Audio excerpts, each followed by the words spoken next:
Ready. चलिए, आज का टॉपिक अपना था राज्यपाल। क्या था? राज्यपाल। तो क्या जनरली क्या होता है, एक राज्य का एक राज्यपाल होता है, लेकिन 7वें संशोधन 1956 में बताया गया कि एक या एक से अधिक राज्यों के लिए राज्यपाल की नियुक्ति कर सकते हैं। ठीक है, चलिए, इसके बाद अपन ने पढ़ा था सूर्य नारायण केस 1981।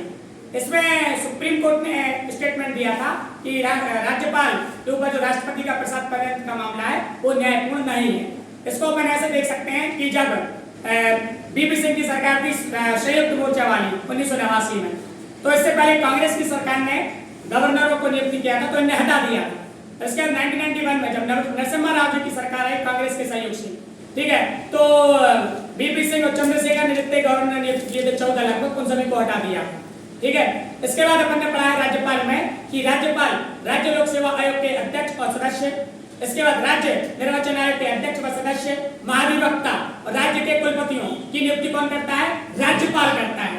अब यहाँ एक बात ध्यान देने योग्य है, राज्य लोक सेवा आयोग के अध्यक्ष और सदस्यों को हटाने का अधिकार राष्ट्रपति के पास है। नियुक्त कौन करता है? गवर्नर। हटाने का अधिकार किसके पास है? राष्ट्रपति के पास है। इसके बाद देखो, अपन एमपी में एक चीज पढ़ते थे, 230+1 विधानसभा सीटें पढ़ते थे। अब ये अपन अलग हो गया है। कैसे? 104वां संशोधन अधिनियम 2019-2020 से लागू हुआ है। इसमें बताया गया कि अब जितने आगे चुनाव होंगे, ठीक है, तो इसमें एंग्लो इंडियन तो जो लोग वहां पे राष्ट्रपति, यहाँ पे राज्यपाल, ये जो नियुक्त करते थे, अब इसको निष्क्रिय कर दिया गया है। तो अब जैसे लोकसभा चुनाव, जैसे मध्य प्रदेश में भी चुनाव हो चुके, तो अब किताबों में देखना 230 लिखा जाएगा, वो +1 हट गया है। ठीक है, जो राज्यपाल नियुक्त करता था 333 आर्टिकल के तहत, वो निष्क्रिय कर दिया गया है। ठीक है, चलिए, इसके बाद अभी अपन ने पढ़ा है कि अब देखो, राज्य में कोई विधेयक अधिनियम तब बनता है जब राज्यपाल साइन कर देता है। ठीक है, अब मान लो राज्यपाल ने किसी विषय को राष्ट्रपति के पास भेज दिया, है ना, किसके पास भेज दिया? राष्ट्रपति के विचार के लिए भेज दिया। अब राज्य की विधानसभा ने दोबारा संशोधित करके या बिना संशोधित करके पुनः राष्ट्रपति के पास भेजा, तो राष्ट्रपति यहाँ पे बाध्यकारी नहीं है। राष्ट्रपति यहाँ पे बाध्यकारी नहीं है।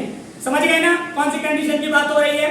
चलिए, इसके बाद अपन ने पढ़ा है, अब न्यायालय की बात करें। ठीक है, तो राज्यपाल क्या करता है, जैसे राष्ट्रपति और राज्यपाल की दो मामलों में शक्तियां कम है, एक सैन्य न्यायालय को लेके, एक मृत्युदंड को लेके। ठीक है, इसमें राज्यपाल की शक्तियां कम है, राष्ट्रपति की शक्तियां ज्यादा है। ठीक है, इसके बाद अपन ने पढ़ा जो जिला न्यायाधीश होते हैं, इनकी नियुक्ति, ट्रांसफर, प्रोन्नति के मामले में नियुक्ति कौन करता है?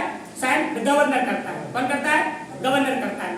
इसके बाद अपन ने पढ़ा है वीटो। वीटो तो चलो ठीक है, नॉर्मल हो गया। अभी नॉर्मल स्थिति में आओ, यदि राज्य में धन विधेयक को लाना है तो किसकी अनुमति ली जाएगी? राज्यपाल की ली जाएगी। वहां पे अपन ने क्या पढ़ा था? राष्ट्रपति पढ़ा था। चलिए, इसके बाद अपन पढ़ते हैं 213। क्या पढ़ते हैं? 213 में राज्यपाल की अध्यादेश की करने की शक्ति है, और 123 में किसकी थी? राष्ट्रपति की अध्यादेश जारी करने की शक्ति अपन ने पढ़ी है। ठीक है।